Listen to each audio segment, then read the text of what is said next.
Truth be told, I was opposed to living with your father. I've been enduring it for a long time. Why bring this up now? The funeral just ended. I married you thinking I could lead a luxurious life in LA because your parents were wealthy. But without it and even living together with your dad in the end, I had to help with caregiving. It really made me angry. Hearing my husband's true intentions, I was greatly shocked. Unable to speak from the shock, Kyle added, I've been patient all this time. As a reward, give me your father's high-rise condo. It's only fair that I get that much. Wanting to push the conversation forward, he continued speaking briskly. Listen, my parents are already selling their house to move here. Staying in a hotel for a long time will cost a fortune, so hand over the high-rise condo quickly. The high-rise condo that your mother mentioned earlier. Could it be? Realizing my husband's plan, I blurted that out. In response, Kyle smirked triumphantly. Finally got it, huh? The high-rise condo you'll inherit is going to my parents. If you don't like it, let's get a divorce. He said this and handed me the divorce papers. My name is Sophia. I work at a credit union in LA. I was in my mid-30s and had almost given up on marriage when I met Kyle. He was running a cafe in LA and was a client for the financing I was handling. Originally from the countryside, he pursued his dreams with the enthusiasm of a boy, his eyes sparkling as he passionately talked about what he wanted his shop to be like and what he wanted to achieve. Kyle was 4 years younger than me, and even after I was no longer handling his account, he would contact me personally, having developed romantic feelings for me. After several dates, we started dating and got married within 6 months, then began living together in an apartment. One day, I headed to my hometown for the first time in a while. Despite being only a 20-minute train ride away, it had been about half a year since I last visited. My mother passed away several years ago, and my nearly 70-year-old father was living alone. He seemed to enjoy his hobbies and didn't mind living alone, but he had recently slipped on the stairs. He insisted he was fine, but I was concerned and went to visit. When I arrived, the entrance was a mess, which was unimaginable for my neat freak father who wouldn't leave his shoes unaligned or packages lying around. When he came out of the room, he was smiling but limping, which surprised me. Are you okay? I asked worriedly as I approached him to ask how he was feeling. He seemed a bit embarrassed and replied, It's probably my age, but I end up like this over little things. It's troubling how slowly I heal. Don't overdo it. Shall I carry these packages to your room? Is there anything else I can help with? When I asked, my father scratched his head and said, I'm sorry. Seeing my father after such a long time, he seemed visibly smaller than before. His limp made him appear frail. I couldn't help but worry about him living alone. With no close relatives nearby and my job to consider, commuting daily to my father's house was challenging. The thought of living together crossed my mind. However, this was not a decision I could make alone. That day, I prepared meals for a few days to ensure my father could rest comfortably and left my home. After returning home distressed, I shared my father's recent condition with Kyle, who had just come back. He's nearly 70, huh? That must be tough. Yes, it is. With his leg condition, I'm sure even shopping is a struggle. I wish I could go every day to check on him, but that's difficult. True, your workplace is in the opposite direction. So, if it's okay with you, could we consider living with my dad? Kyle looked surprised and his eyes widened. I couldn't tell if his reaction was positive or negative, and I felt a bit anxious. I intend to contribute to the living expenses. There's no rent, and it would be closer to your cafe. My commute would be a bit longer, though, but I think there are no downsides for you. After saying this, Kyle remained silent, thinking it over. Finally, he clapped his hands decisively and said, Let's live together. Really? Yes. As you said, it might be good for me too. Most importantly, I'm worried about your father. If it eases your concerns, living together is a good choice. Kyle, thank you. And so, we moved to my family home and started a new life with my father. My father owned a high-rise condo and had rental income, so he had a stable income even after retirement. He still had some retirement funds left, and he said we didn't need to pay rent or living expenses. Meanwhile, Kyle's cafe was not doing well, and his income was decreasing. Living with my father helped our finances, and I took on all household responsibilities as a way to give back. On weekends, I acted as a driver, taking my father to places he wanted to visit. Although his mobility was limited, my father, who had always been active, seemed to enjoy his lifestyle. Next, I want to go here. During the weekdays, my father would research various places on his computer, seriously picking where to go on the weekend. When he decided, he always reported back to me with a smile. For me, going to the places my father was interested in became a highlight of my weekends, and a good relationship was established between Kyle, my father, and me. I felt the decision to live together was the right one. However, these peaceful days did not last. One day, my father fell indoors and became bedridden, not just limping anymore. It was then that Kyle began to show his true colors. I thought, Dad's lunch is still here. When I returned from work, I found my father's lunch, which I had prepared in the morning, left untouched in the kitchen, and I instantly had a bad feeling. I rushed to my father's room. Dad, what happened to your lunch? Are you feeling ill? Welcome back, Sophia. My condition is the same as usual. I'm fine. Did Kyle forget to prepare it again? Kyle is busy with his work. It's understandable he forgets. Despite my father defending him, I was upset with Kyle's recent behavior. This was not the first time Kyle had failed to serve my father's lunch. Since my father became bedridden and could no longer leave his room on his own, I had relied on Kyle, who started work later, to provide lunch for him. However, though my father required caregiving, Kyle was clearly reluctant in taking care of him, and he only helped a few times. After that, he began to refuse, making excuses, and neglecting my father. Even when I asked for help, Kyle's attitude did not change. On the contrary, he started to speak harshly. Why do I have to take care of your dad? But you agreed to live together, didn't you? But I never said I'd do caregiving. Since we started living together, Kyle had been receiving a significant amount of financial support from my father for his store. In such a situation, I was angry with my husband for complaining about caregiving and not showing gratitude. Moreover, complaints came from his parents too. We thought it was wonderful to live in a single-family home in LA, but to think you moved in together just to make Kyle take care of your father. What? I didn't mean that. Moving in was a decision made together with Kyle. Kyle said he accepted because you pushed him hard. I feel sorry for Kyle. You should manage your own parents' issues yourself. My mother-in-law shouted this and hung up the phone before I could argue. I was upset not only by Kyle's portrayal of our situation to his parents, but also by my mother-in-law's response. Despite knowing that my father had become bedridden, his parents did not offer any words of concern for his health or any appreciation for me. The call from my mother-in-law brought not only anger but also sadness. I thought, can I really consider them as family if they don't cooperate in such circumstances? Thinking this, I spent my days overwhelmed with work, household chores, and caring for my father. After a while, my father passed away. Although he used to enjoy going out, after becoming bedridden, he appeared cheerful but gradually became depressed and lost his appetite. Until the end, he acted cheerful, saying, "Don't worry, I'm fine," and concerned about whether I was getting along with Kyle. Looking back, I feel I burdened him greatly. After my father's funeral, regret continued to pierce my heart. I tormented myself with self-loathing, wondering if I could have done more, or if discussing things properly with Kyle could have spared my father the worry. At that moment, I heard the door open and looked towards the entrance. I thought it was Kyle returning home, but his parents followed him inside. I hurried to the entrance. "Father or mother, thank you so much for coming all this way." Kyle's parents had traveled several hours by train from their home, staying at a hotel to attend the wake and funeral. I expressed my sincere gratitude. However, the response I received was unexpected. "Don't mention it. More importantly, when would be a good time to move? We'd like to do it as soon as possible." I was confused, not understanding what they were talking about. But despite my confusion, my mother-in-law continued the conversation. "I've always dreamed of living in the heart of the city. A high-rise condo, I never imagined it. It's like a dream, isn't it? Yes, the view must be amazing.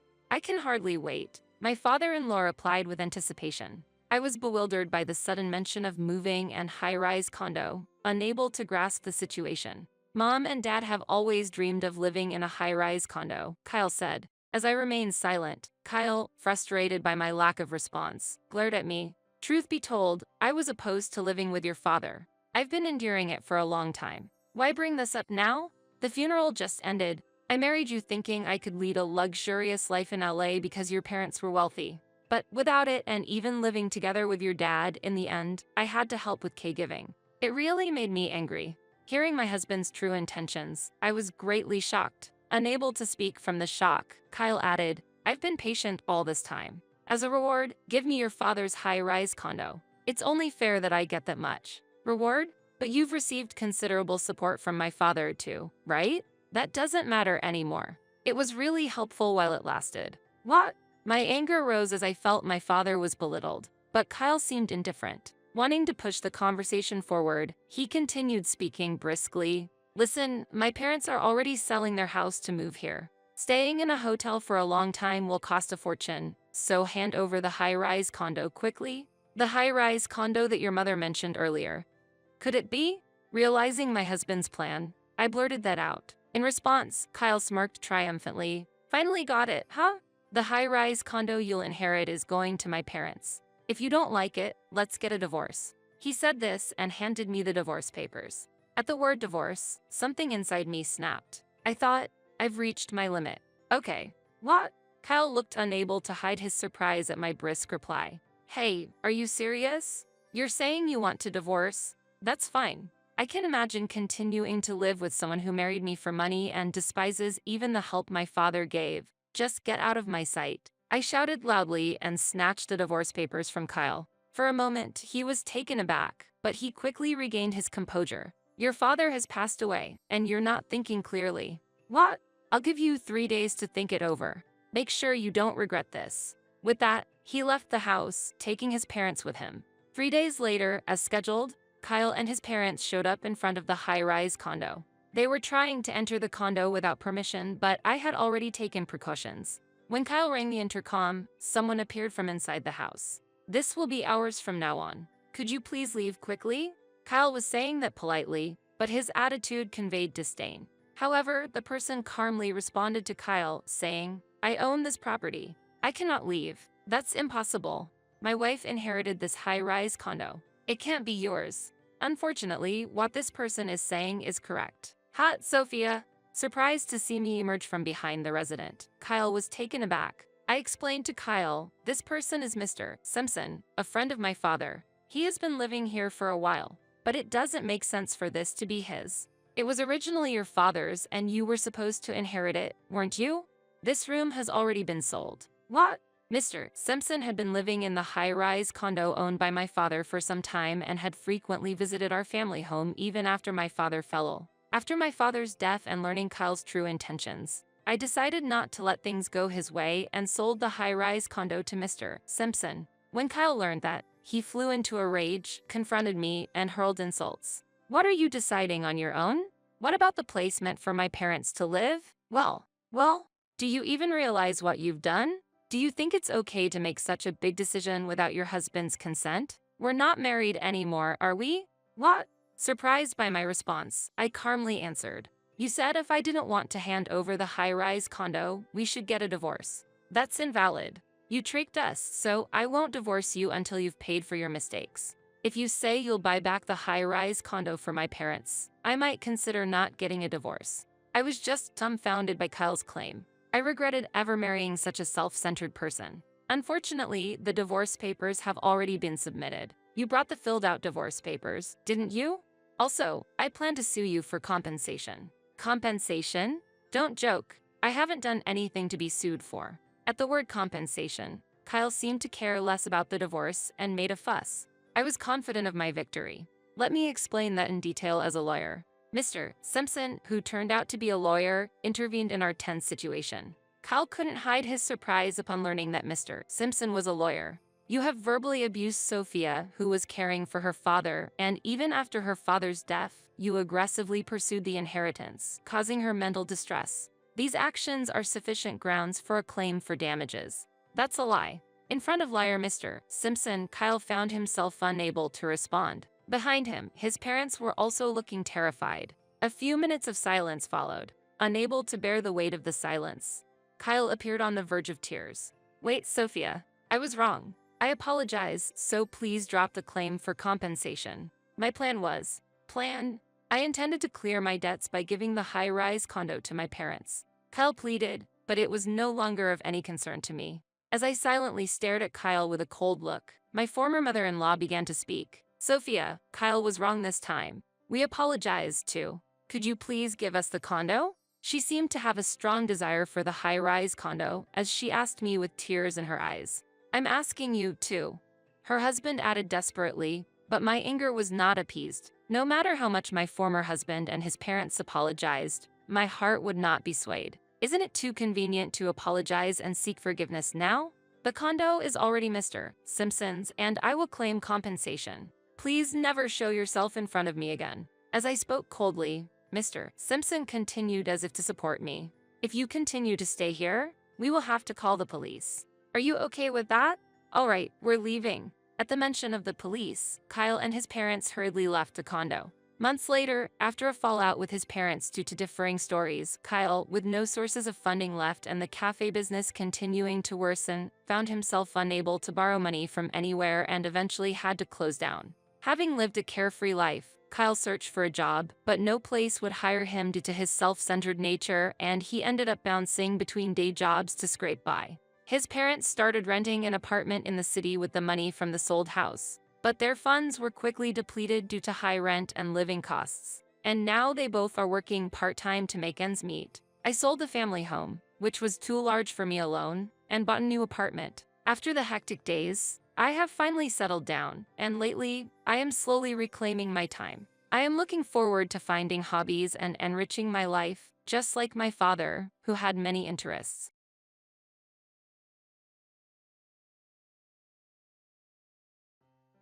When Eric, my husband, learned that I could not inherit my father's fortune, he flew into a rage. Wait, what? You won't inherit the money? Then you're of no use to me. I want a divorce. After that declaration, he quickly remarried my sister. I took my revenge on them. I am Angela. I am 32 years old and an employee at a general company. It's been 2 years since I married Eric. Our marriage was arranged by our relatives. Our family, while small, owned property, and my sister Mari and I were the only daughters without sons. Relatives were then naturally concerned about who would take over the estate, so they recommended a husband who didn't mind marrying into our family. After the marriage, Eric, who wasn't adopted into the family, started living with us at the family home. My mother passed away a few years ago. Since then, my father, my husband, and I have been maintaining the household. My husband was very kind-hearted, friendly to my father, and seemed to be an ideal person. However, the relative who introduced Eric had expressed a concern just before our marriage. It might seem strange to say this after I've introduced Eric to you, but he has a bit of an obsession with money, so be careful, they said. With the wedding imminent, it was troubling to hear this, but since Eric showed no outward signs of greed, I ignored my doubts and went ahead with the marriage. Even after we were married, I kept my relative's words in the back of my mind, but Eric didn't seem particularly obsessed with money. However, he did seem interested in my father's inheritance, casually asking about it, often when my father was having a drink. Since my father answered him frankly, I didn't worry much about it. My husband also had another interest, my sister. She was 5 years younger than me, and in contrast to my calm demeanor, she was lively and energetic, with a glamorous social life with men. We didn't look alike, so when my husband first met my sister, he was surprised and muttered, "Your sister has a completely different vibe from you, doesn't she?" Seeing my husband looking at my beautiful sister, who had clear, distinct features, stirred complex emotions in me. The relatives had introduced Eric to me because they were concerned that if I, being introverted and unnoticeable, did not marry, there would be no one to carry on the family. At the time, I felt that such worries were unnecessary because I had a beautiful and popular sister, but over time, I came to understand why the relatives were so concerned. My father doted on my sister, and after she graduated from high school, he let her go to college and then to vocational school. She didn't have a clear goal for further education. She just wanted to avoid working. On the other hand, my mother was strict with her. She urged my sister to get a job immediately after college. But my father overruled my mother and allowed my sister to go to vocational school. After graduating from vocational school, my sister got a job through one of my father's acquaintances, but quit after just half a year. Her reason for leaving was surprising. I can't make use of my skills at that company. My mother and I were astonished that my sister was speaking as if she completely understood the nature of the work, despite only being there half a year. But for some reason, my father believed her story, found another company, and helped her get rehired. When my sister got used to her new job, my mother became ill and needed to be hospitalized. While my mother was in the hospital, my sister visited her every day and started taking more days off work. Eventually, she quit her job, claiming she would take care of our mother. However, her nursing was mostly chatting with my mother or playing with her smartphone in the waiting room. I took care of my mother, did the laundry, and replaced things. My sister was of no help. For my mother, having someone to talk to might have been a comfort, but a month after the hospitalization, her condition worsened and she could no longer speak. Less than 2 weeks after her condition worsened, my mother passed away. With the sudden passing, my father and sister were out of it, so I had to make the funeral arrangements. Our relatives helped, and we somehow managed to take care of things. After losing our mother, my sister started working part-time and moved out to live on her own. With only the income from her part-time job, she couldn't make ends meet, so our father paid for her rent, utilities, etc., while she seemed to use the money for leisure. When funds ran short, she would visit our father to receive more pocket money. Because our mother was strict, my father had not given my sister an allowance while our mother was still alive, but now he seemed to give it without hesitation. I took it lightly, thinking that if my father and sister were happy with it, then things were fine. Even after I started living at my parents' house with my husband, my father continued to give my sister an allowance. At that time, I hadn't realized that my sister was also seeking financial support from my husband, and he seemed happy to oblige. Keep this a secret from Angela. She might get jealous if she finds out, my husband told my sister. My sister happily worked part-time and lived off the money she received from our father and my husband. But such a lifestyle couldn't last forever. My father fell ill and had to be hospitalized. I visited the hospital in between work to take care of him, but my sister never showed up. Instead, she started contacting me, demanding money. I need you to give me the money Dad used to give me every month. The rent and utilities are being paid from his account, after all. My sister's angry tone surprised me, and I was surprised when I found this out. I was annoyed at her for only caring about her own finances, instead of being worried about our father's condition. I wanted to end the call, but since she seemed lost, I asked her about the amount our father used to give her. How much are you receiving from Dad each month? Hurry up and find a job, and then live on the money you earn from that. She replied with dissatisfaction. Don't tell me that again and again. I'm getting $1,000 every month. The rent and stuff are separate. I was astounded when she confidently disclosed the amount. If an adult were given such an amount every month, it's unlikely they would have the motivation to take work seriously. Although my father was hospitalized, I believed he would recover soon, so I didn't think giving her money was a big issue. However, my father's condition suddenly worsened, and I had to urgently contact our relatives. The doctors told us the situation was serious, and I was deeply shocked by the news. I wanted my husband's support at such a time, but he hardly came to the hospital, citing work reasons. And when he did come, he would ask inappropriate questions like, "Is your father's inheritance large? Will you and your sister split it since you're the only children?" I was at a loss for words with a husband who showed interest only in my father's inheritance. The relatives' warning that my husband was money-hungry became a reality, and I felt disgusted. When I answered my sister's call and told her about our father's critical condition, she again prioritized her finances. "Well, anyway, make sure the monthly payment comes through." "I can't live without that money," she said, and the call ended there. While feeling indignant at my sister's words, I also became concerned about the male voice I faintly heard on the other end of the phone. It was a familiar voice, which made me feel uneasy. A month later, my father passed away, but my sister and husband didn't show up until the end. I had experienced the burden of preparing for a funeral during my mother's passing, and now I felt it again. To make matters worse, my husband and sister didn't offer any help, and my sister didn't even attend the funeral. My husband attended, but left immediately after, saying he had work. The relative who had introduced me to my husband noticed his absence and asked me, "Isn't your husband supposed to be here?"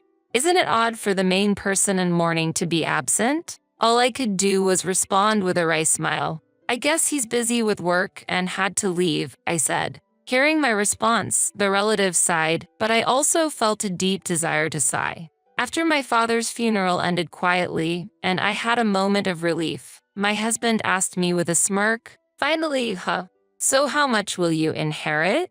Even half would be a substantial amount, right?" As the relatives had warned me before the marriage, it seemed that my husband's mind was filled with thoughts of my father's fortune. Disappointed in his inappropriate remarks, I responded casually, "My sister gets $10 million and I get nothing." Legal consultations hadn't even started, and I had yet to sort out my feelings just after the funeral. Seeing my husband gleefully talk about the inheritance, I couldn't help but laugh out of anger. Taking my words seriously, my husband immediately raised his voice. "What, you can't inherit the fortune? Then you're of no use to me. I want a divorce." I felt the same way and gladly agreed to his proposal. "That's fine. It's clear that you married me for my father's inheritance from the start. I'll gladly divorce you." I shouted this as I thrust the already prepared divorce papers at him. Caught off guard that I had the divorce papers already, my husband was a bit shaken, but quickly signed them. As he left the house, he said, "I'm divorcing you, who got zero from the inheritance, to remarry your sister Mary and get $10 million. Unaffected by his words, I immediately went to the legal office and filed for divorce. In the end, I was able to cut ties with a heartless man who was only obsessed with money.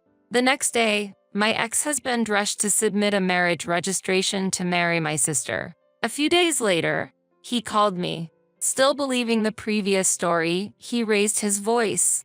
"When will the inheritance division begin? Hurry up and give Mary $10 million. I was quietly waiting for his call. I had no intention of going out of my way to contact him after he left the house. I responded to my ex-husband in a business-like tone. "Let's meet at our house this Sunday. I'll be waiting to discuss things then." My ex-husband, believing he was to receive an inheritance, seemed ecstatic after hanging up. However, the thought of seeing his reaction when he learned the actual facts was a sort of pleasure for me. When the weekend came and my ex-husband and sister arrived at our family home, they were surprised to find that I had invited a lawyer.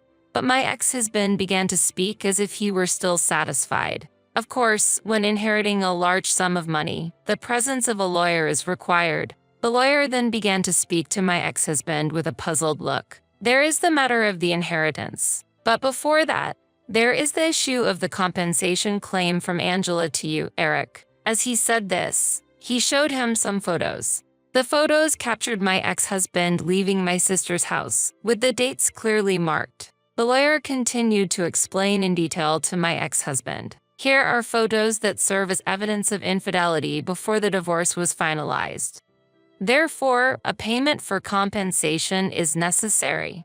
I had overheard my ex-husband and sister discussing the inheritance over my sister's phone and immediately hired a lawyer to investigate my ex-husband's infidelity. While I was busy with my father's funeral, my ex-husband and sister had been meeting frequently at her home, and as a result, we were able to obtain many incriminating photos. The topic of inheritance division changed to a demand for compensation, leaving my ex-husband and sister speechless. But my ex-husband quickly retorted, "Compensation is trivial compared to $10 million inheritance. I will pay it immediately." He said this confidently, and when the lawyer presented the demand for compensation, he signed without hesitating. Witnessing his signature, I declared to my ex-husband, "I hope you find happiness with a sister who has no inheritance. Now that you've signed, you'll certainly be paying compensation." My sister was dumbstruck upon learning there was no inheritance. "What do you mean I don't have an inheritance? I heard it was $10 million. My ex-husband also became red with indignation. "It's impossible, there's no inheritance. I won't let you have all of it." The lawyer began to explain the facts calmly to this furious couple. "Ms. Mary is actually the daughter of your mother's previous husband and not legally related to your recently deceased father. As there was no adoption, she's not entitled to the inheritance. I explained the situation to my confused sister. You were too young to remember when our father and mother remarried, but I remember it well. I was 6 years old when our parents married, and I still remember the joy of having a new sister. What I never imagined was that this sister would one day take away my husband. Our young parents had their struggles, and I recall the people around them supporting their remarriage. My mother loved me as her own, and my father cared for my sister. Perhaps my father was especially considerate of her because she wasn't his biological daughter. They both had children from previous partners when they remarried. But my mother refused to adopt my sister with my father due to suspicions from relatives who thought she was after the father's wealth. The relatives urged me to marry quickly because they knew I was the only one who could inherit the father's property. There were no children between my father and mother, which may have been fortunate. If they had had children together, the inheritance issue would have been even more complicated. They probably avoided having children together to prevent such disputes. Now that it was clear my sister had no right to an inheritance, I understood why my father had always supported her. I had no legal adoption between my mother and I, but it never crossed my mind in day-to-day living. It seems our parents never told my sister about their remarriage, and she was learning the truth for the first time now. My ex-husband's expression, which had been filled with anger earlier, turned pale as he realized he wouldn't get the expected inheritance from my sister, and that his earlier signature would force him to pay compensation. With a pale face, he asked me, "Was what you said before, my sister gets $10 million and I get nothing, a lie?" Trying not to laugh, I answered. Of course it was a lie. It was retaliation for your infidelity. Besides, my father's estate couldn't possibly be worth $10 million. Even if my father was a property owner, there was no way he had an inheritance of $10 million. My sister, who had been quiet for a long time, suddenly spoke up. I did a lot of shopping relying on Dad's inheritance. And what about the money Dad used to send to me until now? Will you take care of it, big sister? To my meek sister, I replied, you already have a dependable husband in Eric, so you don't need any more help, do you? He should be taking care of you. My sister was staring at her pale-faced ex-husband, but he shook his head. I, too, have squandered a lot, expecting the inheritance from my father-in-law. I'm not in a position to help. I have my own overwhelming problems, like compensation. After saying this, he suddenly fell to his knees at my feet and began desperately apologizing. Angela, I am truly sorry. It was all my mistake. Please forgive me and let me have another chance. The lawyer, preparing to leave, could not hide his laughter. The once arrogant attitude was gone, and now the sight of my husband groveling was almost comical. After the discussion, my ex-husband and sister left the house dejectedly and seemed to quickly finalize their divorce. For my ex-husband, who had remarried for the sake of my sister's inheritance, there was no longer any interest. As he had told my sister, he now owed me compensation and could not take care of her. Since he had no property, I decided to receive compensation from his salary in installments. The lawyer advised that this method would prevent any loss from non-payment. Meanwhile, my sister, having lost our father's support, had to make ends meet with daily part-time jobs, but she could not repay her debts and eventually went bankrupt. After she left the apartment she lived in, no one knew where she went. My father had provided financial support for my sister out of love, but such indulgence probably stinted her desire to work. Since I started to live alone at my parents' house, relatives have tried to introduce me to another marriage partner, but I refused. I want to avoid being introduced to a man like the last one, and next time, I plan to be careful and find a man to share my life with on my own. I am Julia. I was abruptly woken up by a phone call just now. On the other end, my mother-in-law was saying something unclear. And the room is completely dark. That's obvious. It is late at night. The time is just past midnight. It's naturally dark because it's the middle of the night. No, that's not it. The lights won't turn on. Is that so? Is that so? What kind of response is that? You did something, didn't you? No, the one who did something was you, mother-in-law. Huh? Me? Yes, you kicked me out of the house. She balked for a moment as I raised my voice. However, she quickly retorted, "It's normal for a wife to leave if there's a divorce, isn't it?" That's right. If that's the case, let me speak clearly as well. I don't want to hear the complaints of a discarded wife. However, if you don't listen, you'll go from a dark house to a prison. Saying that, I started to tell my story. I first met my mother-in-law about a year ago. It was when I went with my husband Max to greet her and announce our marriage. Her home, where she lived, was in a luxury apartment, and at that time, Max was still living there as well. Nice to meet you. I'm Julia. Julia, what do you do for a living? I am currently working at a publishing house as a magazine journalist. However, I plan to resign due to marriage. I was thinking of becoming a full-time housewife. That's because being a magazine journalist is very demanding. I often had business trips to the countryside, spending about half of the month away from home. Even when at home, I was busy writing articles and barely managed to keep up with household chores. For that reason, I am planning to quit my job. Many mothers-in-law do not think highly of daughters-in-law who neglect their household duties, so I believed she would agree with my decision to resign after marriage. However, the mother-in-law in front of me frowned and said, "Can you manage without both working? My husband is on a solo assignment, so I can't help financially." That's okay. I am already at a certain age and have saved up enough, I replied, feeling a bit of loneliness. I am 29 years old this year.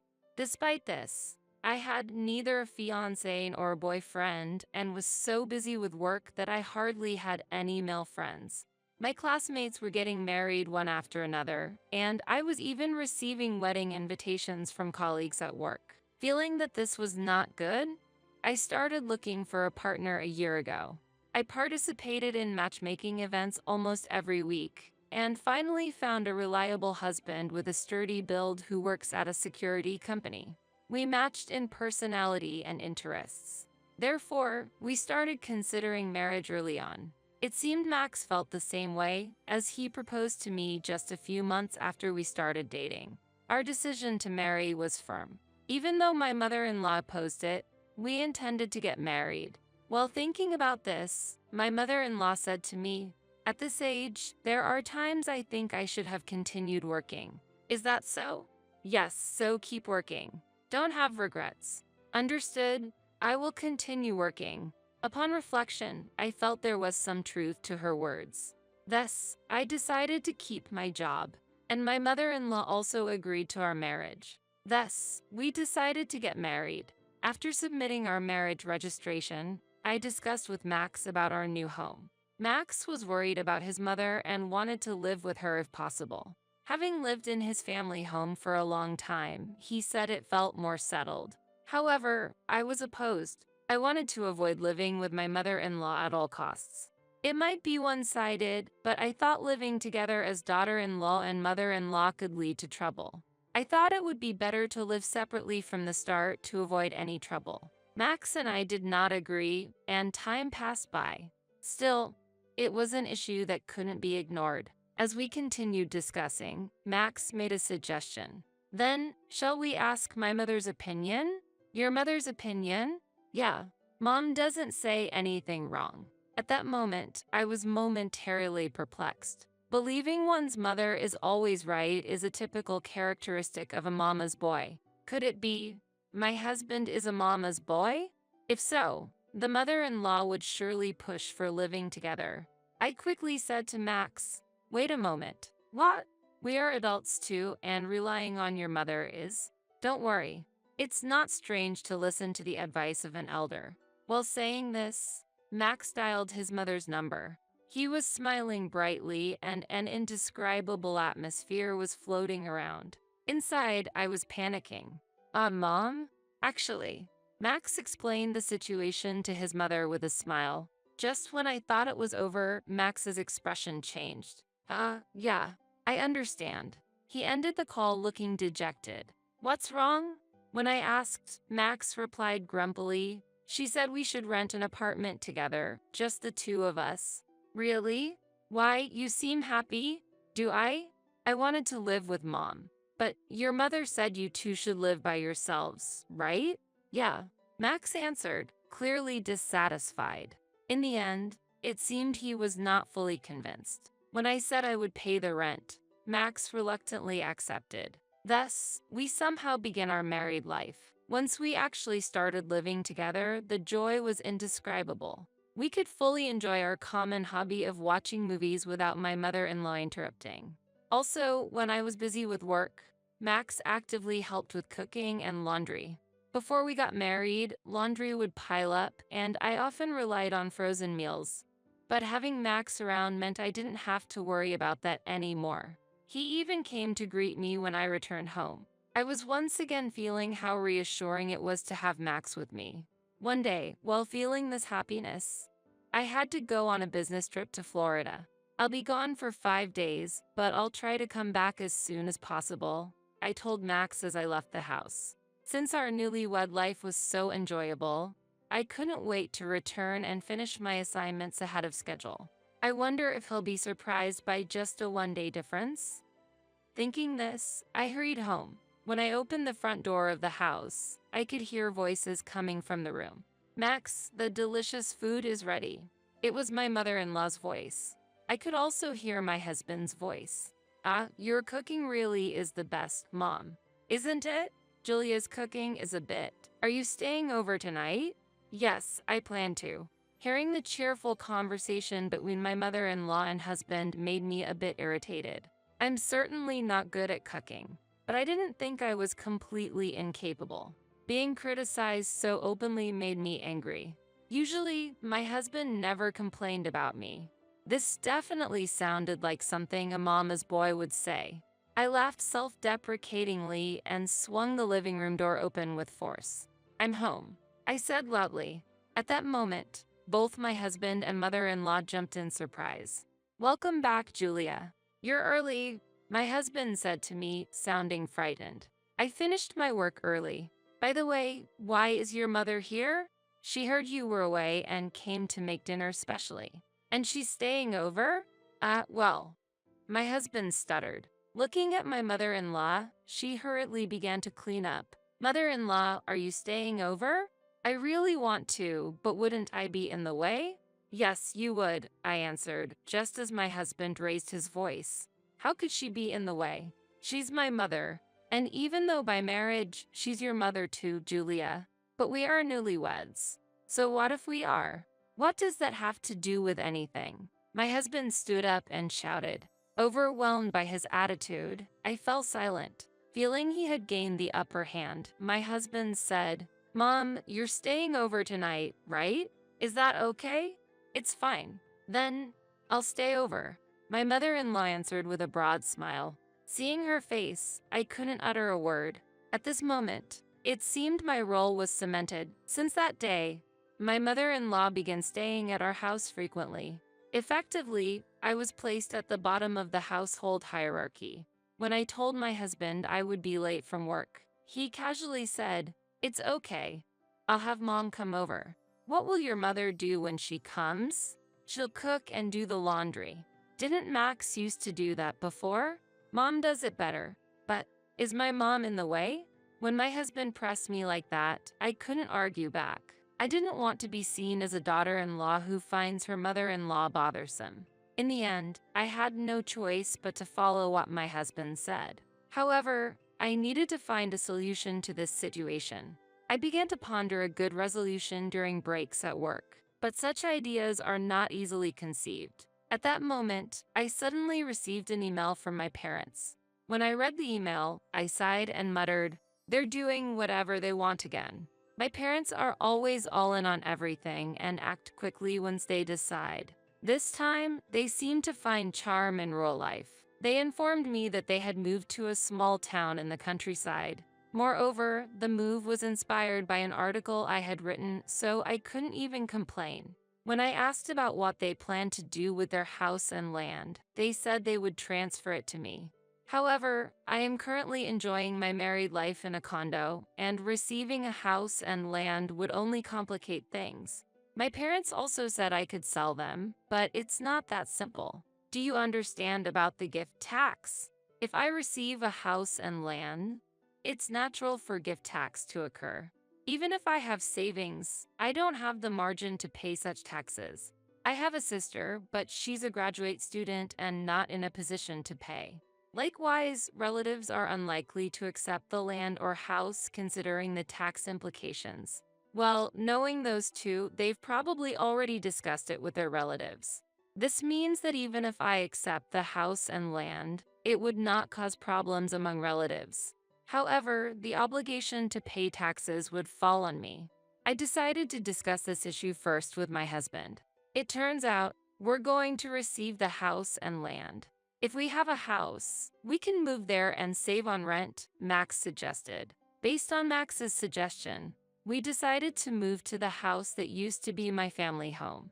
Indeed, if we live there, we won't need to pay rent. However, the issue of taxes remains unresolved. There are options for loans or installment payments, but these won't reduce the tax nor eliminate the need to pay it. In the end, I'll probably be the one paying. I also considered selling the house and land. I haven't decided whether to sell yet, but I've requested an appraisal for now. Then, the night we finished moving into my childhood home, my mother-in-law suddenly came to our house. Oh, what a lovely home. Yes, this was originally my family home. It's been beautifully renovated, hasn't it? My mother-in-law looked around happily. I felt somewhat uneasy. What brings you here today? When I asked my mother-in-law, my husband answered instead. Mom is going to live here with us, so she came to check out the rooms today. Live together? To my surprise, my mother-in-law continued. I was worried there might not be enough rooms since we hadn't decided on a place to live. Normally, there wouldn't be enough rooms. But this is a spacious single-family home, and there should be a room for me. So let's live together. That was my mother-in-law's argument. She didn't want to let her daughter-in-law, me, live in a house she was paying rent for. However, if she desired to live together, she might be asked to pay rent. That's why she recommended living in an apartment at the beginning of our marriage. Now the situation has changed, and there is a spacious house with land. There are many rooms, and more importantly, no rent is needed, which is a major attraction. If she lives in this house, she wouldn't need to pay rent. Additionally, she could use the remittances from my father-in-law for herself, thus gaining doubly. All of this seems very convenient for you, mother-in-law. What? Does the daughter-in-law have a complaint? Of course I do. This place is. I was about to argue when my husband interrupted. That's enough, Julia. You're the daughter-in-law. You should be a bit more tolerant. What? Why should I? You really are selfish. When the family decides, it's by majority vote, right? So, since Dad is on a work assignment, there are 3 of us at home, and the opinions of me and Mom align. What? You're so oblivious. So, in essence, we are a family of 3, me, my husband, and my mother-in-law. Since my husband and mother-in-law agree, I should also comply with their view. I can't accept this. For the time being, I kicked my mother-in-law out of the house that day. However, she is bound to strongly push for living together again in the future. During this difficult time, I had to go on a business trip. Reluctantly, I prepared for a one-night, 2-day business trip. I was sure my mother-in-law would come over while I was away. With that in mind, I hurried to work. Yet, my mother-in-law's audacity far exceeded my imagination. She had already imposed herself on my house.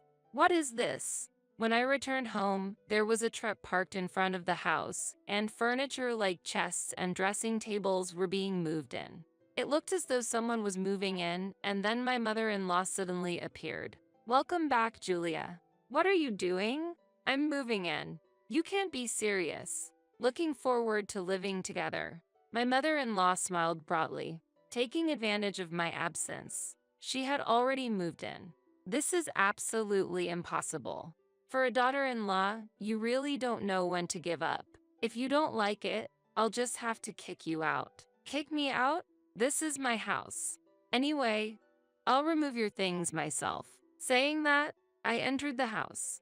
Once inside, my mother-in-law smirked and said, "You know nothing. Possibly removing someone's belongings is illegal. That's for rental agreements, isn't it? If it's family, it's even more complicated. Then I'll sell the house immediately." As I responded, my husband, sensing the commotion, hurried out. Seeing me, he said, "You're back. Julia, help mom with the move?" That's a joke. I already refused. But we're family. If that's the case, I'm ending this family. I'm getting a divorce. I don't mind, but I won't leave this place until I get the house or the land. I intend to sell both the house and the land. As long as we live here, you can't sell it.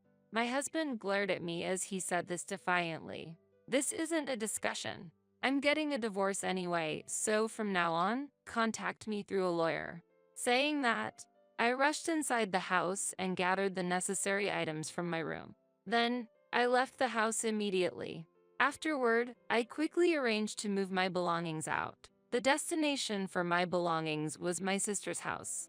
Since I often travel for work, I don't have many belongings. Therefore, I arranged to use a room at my sister's house. Furthermore, I hired a lawyer to proceed with the divorce. Surprisingly, my husband did not argue and agreed to the divorce negotiations. The last time we met at the lawyer's office, he said, "Finally, I can relax without any disturbances." I retorted, "This past week has been really tough, but now I finally feel like a weight has been lifted off my shoulders." "Well, say whatever you want, but now we need to talk about property division. I've left that matter to the lawyer. Surely, you'll regret the day you drove me out." With those words, I left the lawyer's office. That night, while I was sleeping at my sister's house, I suddenly received a call from my mother-in-law. "So, the room is completely dark. It's naturally dark because it's the middle of the night. You must have done something." As my mother-in-law pressed on, I explained what had happened. Then she retorted, "This is revenge for the divorce, isn't it? Don't you understand yet? I said I would sell the house. And I've stopped the gas, electricity, and water to prepare it for sale." "What? You stopped them?" After being driven out by my mother-in-law, I contacted the real estate agent I had previously asked for an appraisal. I requested to sell at the appraised price, but it wouldn't happen immediately, and I was told that the procedure would take some time. When I asked the agent how to proceed, they advised me to go ahead with stopping the utilities before moving out. Indeed, it is common to cancel these contracts when moving. I followed that procedure. That's why I stopped the water and electricity. What? Even if I turn the breaker on, the electricity won't come? That would be the case. My family home uses a smart meter, so the electricity supply should be remotely cut off. Turning on the breaker wouldn't work. There's nothing I can do now. Is this harassment? That wasn't my intention. However, misunderstanding that I was deliberately harassing her, she said, "This is going to court. I'll seek damages. Please do as you like. But have you forgotten what I just said?" "What?" "If you keep staying there, you might end up going to jail, you know?" "What? Jail?" "If there are noises in a completely dark house, the neighbors will become suspicious, won't they?" It seems she finally realized the seriousness of the situation. My mother-in-law was in a completely dark room. Moreover, the light from her smartphone was visible from outside. From the outside, it looked like someone had broken into the house. During this time, I could hear hurried, frantic sounds over the phone. Max's voice also sounded panicked. "Max, hurry. What's going on, Mom? What are you doing in the middle of the night? We need to leave here quickly." Along with that voice, I could hear police sirens in the distance. It looks like someone called the police. I sighed and ended the call. A few minutes later, I received a call from the police. I explained that the divorce had been finalized and that the individuals involved were my ex-husband and ex-mother-in-law. Fortunately, they were not arrested, but the incident attracted quite a bit of attention. The commotion spread around the neighborhood, and my ex-husband and ex-mother-in-law were forced to leave the house.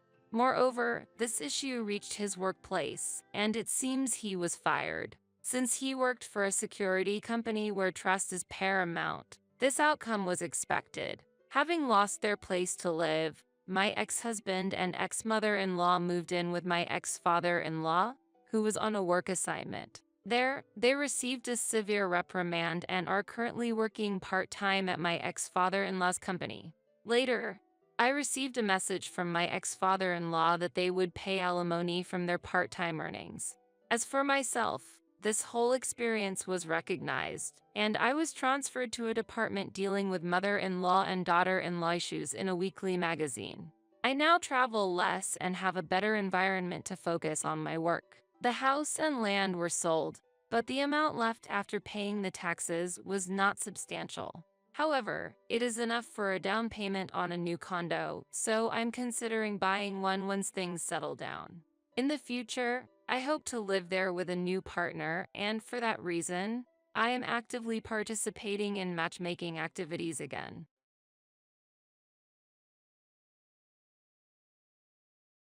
I am afraid of the weekend coming. Life in the dream home has just begun. Currently, we are hosting a party every week at our home to welcome my in-laws.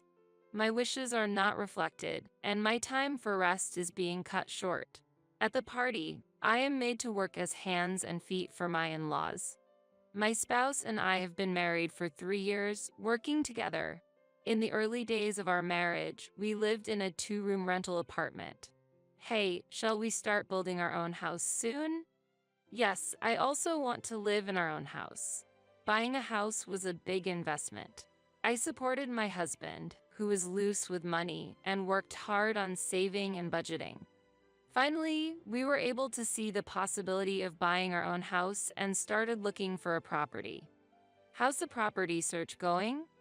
There's so much to decide, nothing has been finalized yet. I spent my holidays on property searches, and fatigue accumulated. Hey, could you help out a bit? I can't, I have work. You're really not reliable. Oh, right. How about searching with my parents? Why? I don't want to bother your parents. It's fine. My parents are also concerned. What do you mean? Well, it's all right. It's all right.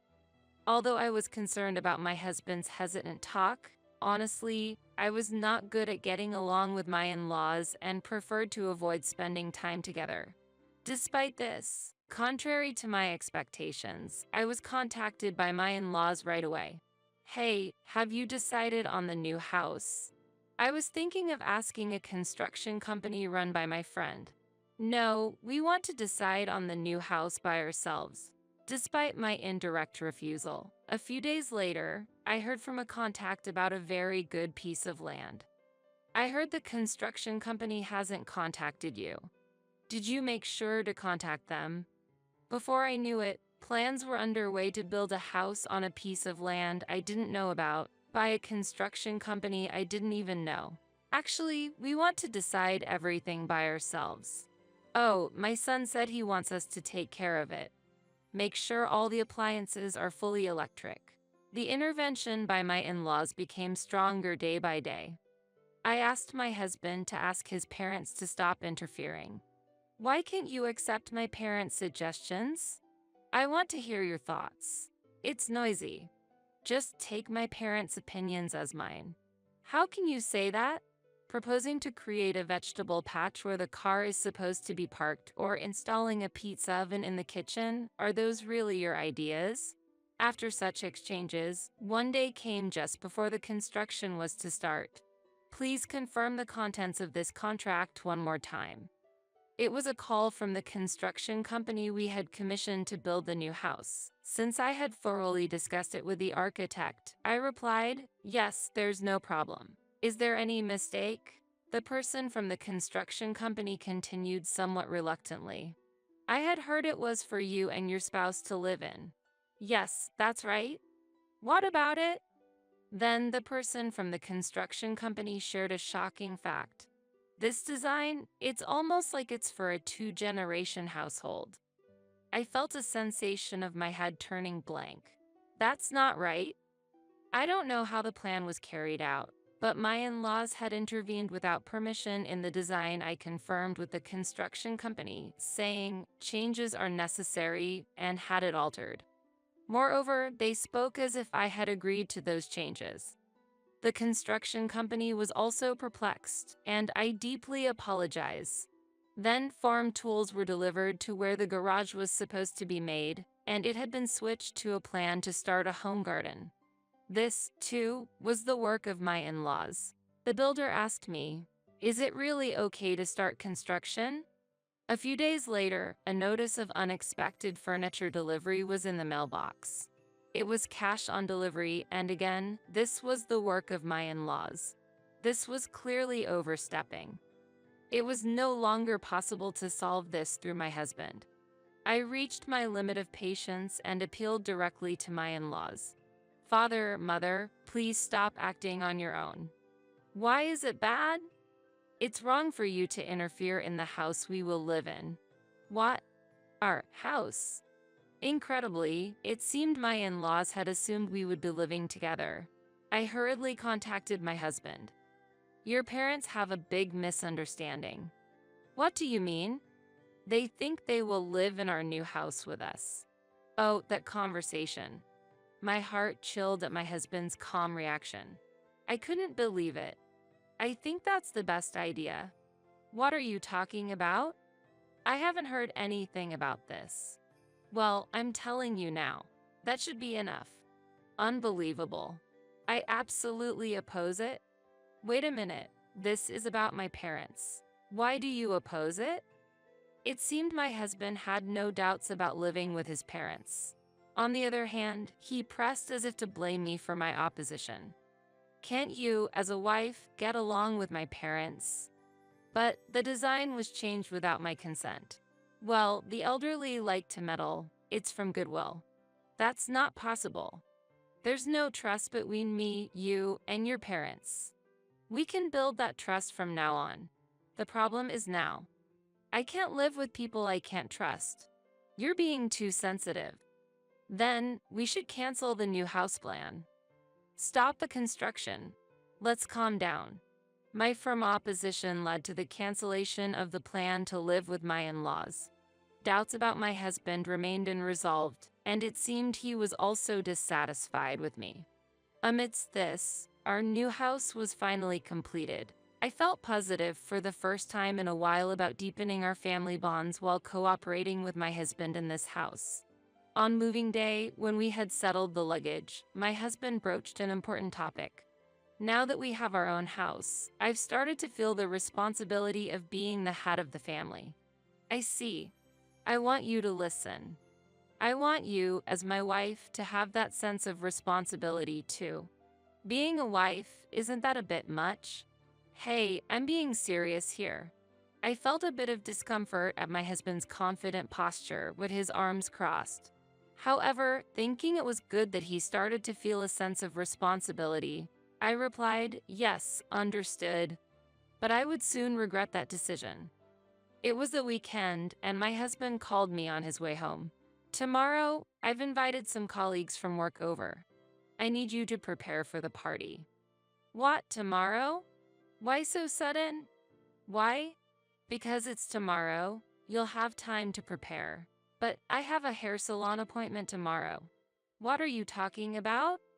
Think about what's more important." My husband insisted. My parents will come over to help, so be thankful." "What?" It was the first weekend after moving into our new house.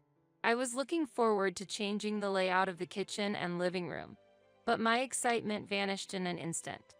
Furthermore, those in-laws of mine were coming to help. I couldn't help but feel anxious. On the day of the home party, my in-laws arrived early in the morning. As I was busy with the food preparation, when I asked for their help, they said, "Oh, such plain dishes.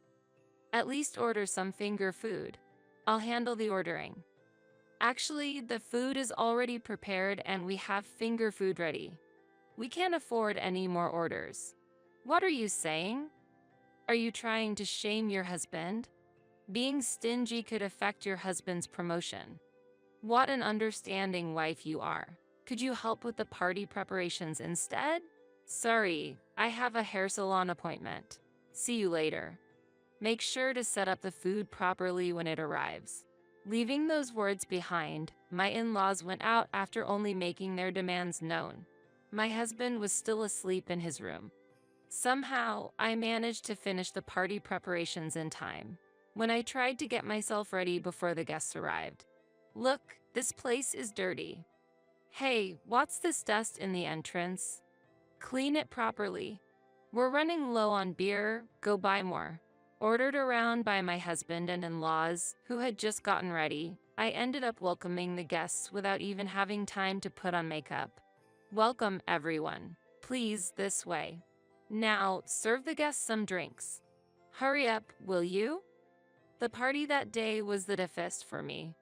My stylish mother-in-law treated me like a servant. Without introducing me, when I greeted a few guests myself, they were puzzled by my appearance in a greasy apron without makeup. They probably thought I was a servant of the house, which was humiliating. Afterward, my husband started to host parties every weekend, and my in-laws never failed to visit. Colleagues from work, their families, and even neighbors were invited without prior consultation. My in-laws continued to play the glamorous hosts at the parties without offering any help, ordering me around. My husband adopted the same attitude as his parents. Initially, I complained to my husband. Please, let's not have parties every weekend. Why not? Everyone's having fun. I work too, and preparing for parties all weekend really wears me out. My parents are helping, aren't they? Helping? You call that helping? It's because you can't handle the guests that my parents are stepping in. All your parents do is eat and talk without preparing or cleaning up. What do you mean? There's no need to talk about my parents like that. But it's true. First of all, it's because you refuse to live with them that my parents have to come from far away. I sighed internally at this exchange. My husband always brought up the fact that I had refused to live with his parents whenever I objected to something. He continued to argue that since I had accepted his requests, I should also listen to his desires. Amidst the days spent without rest, I suddenly realized that I hadn't yet invited my own parents to our new house. So, I proposed, I want to skip the party this weekend and invite my parents over. What are you talking about? No, I object. Object. Do you even have the awareness of being a wife? You married into my family. And above all, don't belittle my parents. I'm not belittling anyone. Well, I don't mind you inviting them, but my parents come first. But your parents come every weekend, and because of the parties, I can never invite mine. How did it come to this? How much more does my husband expect me to sacrifice? Reaching this thought, I decided that I needed to consult someone about this situation. So, I called my mother and told her everything that had happened. I apologized tearfully for not being able to invite her to our new house. My mother was surprised but listened to me calmly.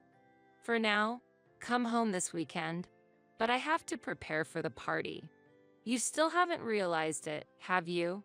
Realized what? You're losing sight of yourself because of exhaustion. Awakened by my mother's words, I felt enlightened. And then my mother continued. I've come up with a plan, but I won't proceed if you're against it.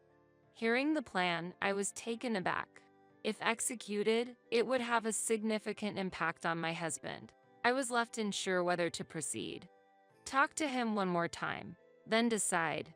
My mother left the final decision up to me. I decided to talk to my husband again.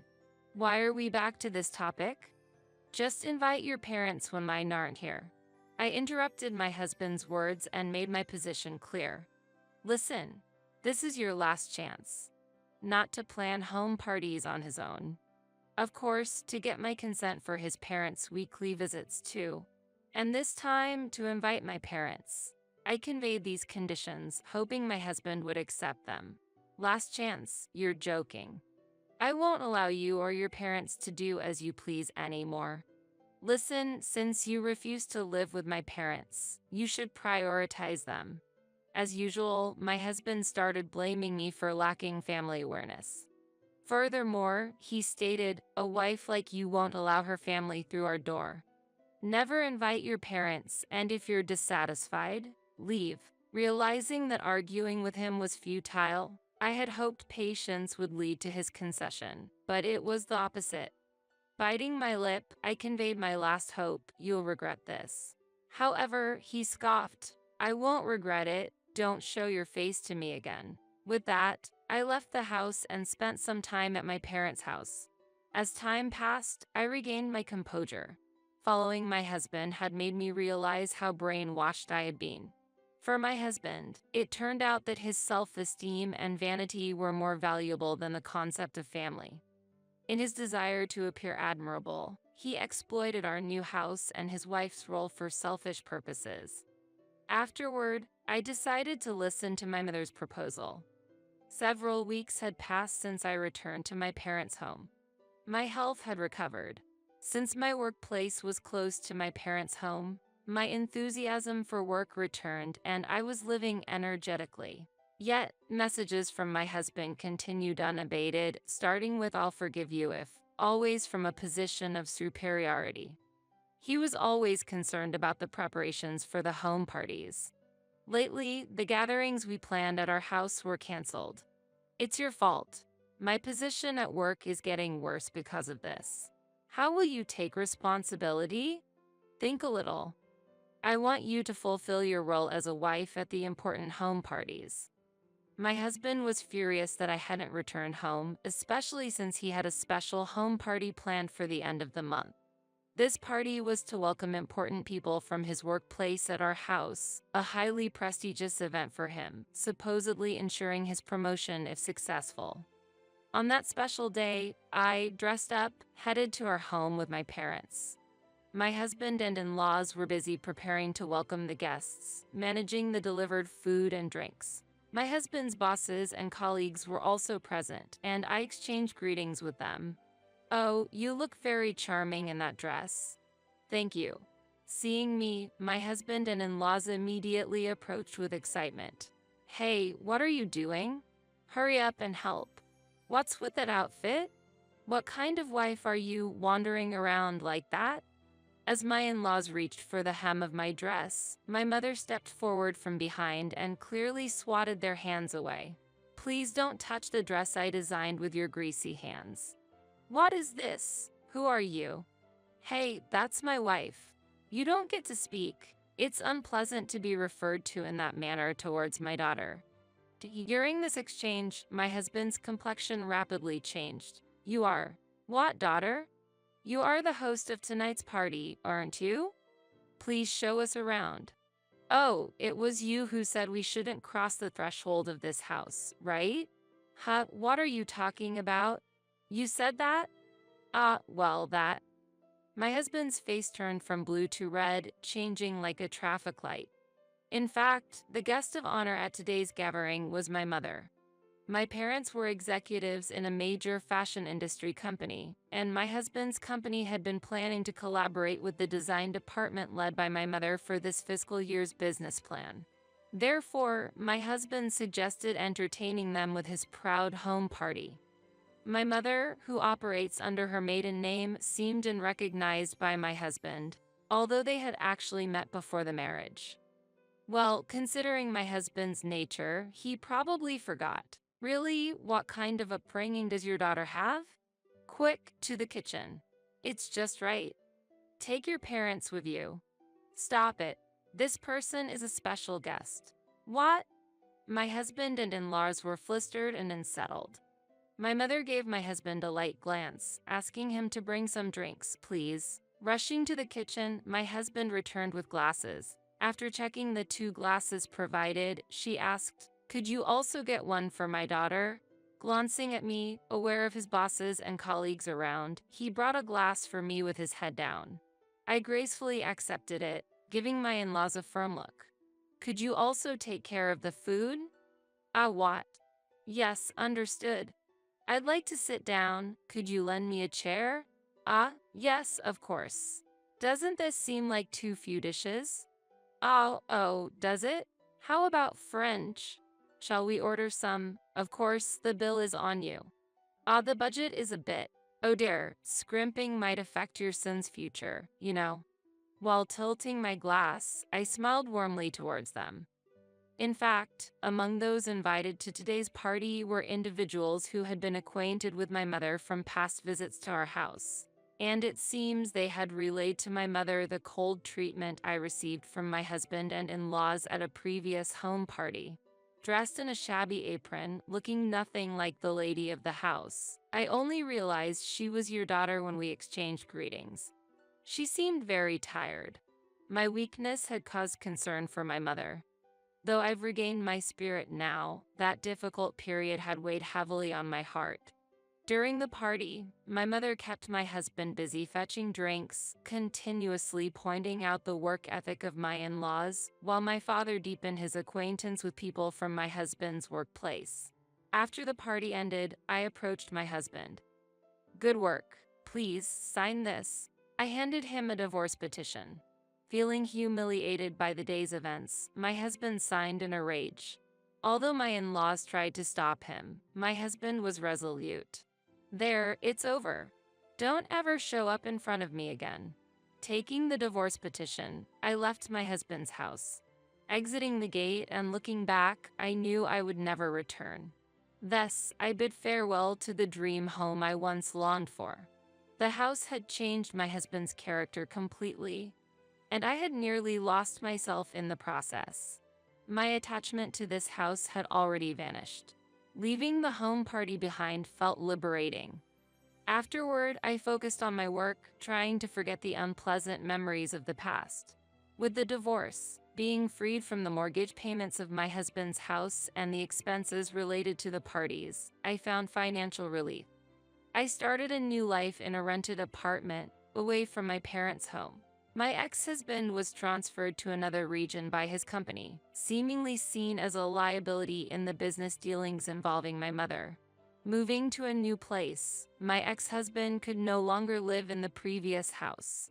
Burdened with the house's mortgage on his own, he sought support from his parents, who apparently refused. As a result, there's been tension between my ex-husband and his parents.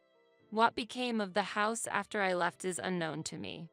I've overcome past difficulties, decorating my new place to my liking, improving my cooking skills on weekends, and leading a fulfilling life. Occasionally, I invite my parents over and host small home parties with homemade dishes. In this way, I've been able to spend warm and wonderful times with my family.